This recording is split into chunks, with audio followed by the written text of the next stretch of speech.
Pretty certain immigration will come up.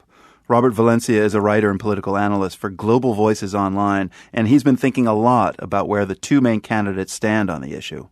So, Robert, I know you already have some reservations about this debate and the debates ahead because of the moderators. What are those reservations? Well, this is perhaps one of the most unpredictable debates we will ever face.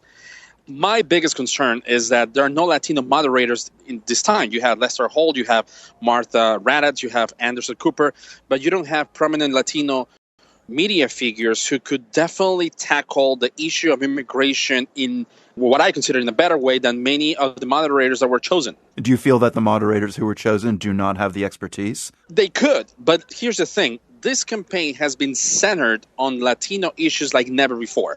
The Trump campaign has been run under the suspicion that some Latinos, some Mexicans are good, but the majority of them commit all the atrocities and the socioeconomic woes that the United States have faced. Now, I'm not suggesting that any of the moderators have no expertise whatsoever, but when you don't have a Latino voice, when you don't have a Latino presence during the debates, the story about Latino Americans in the United States is half-baked, is half-told.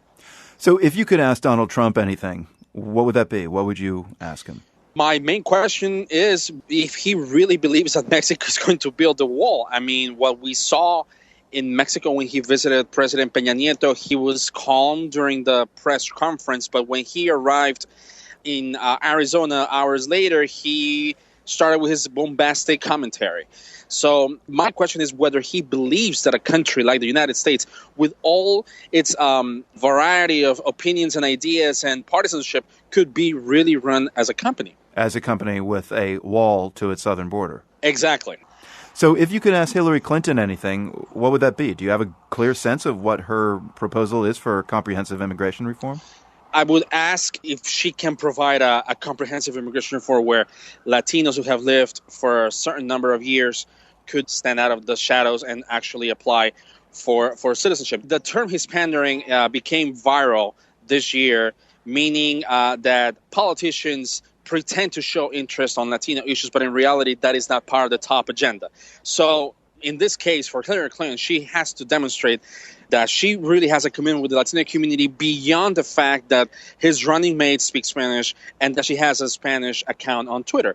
So if you come out of tonight's debate, what is the one question you really want answered from both candidates?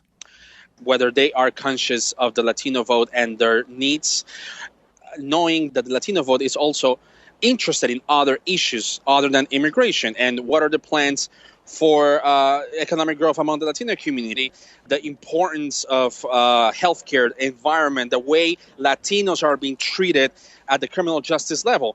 I mean, let's not forget that Donald Trump recently said that he would reinstate stop and frisk, which have proved detrimental to both the Latino community and African-American communities. That is a form of Hispandering. You cannot talk to the Latino community when you don't know exactly the effects of policies like that. So I guess the question is whether they think that their campaigns are Hispandering or not. I think that would be the most challenging question for both.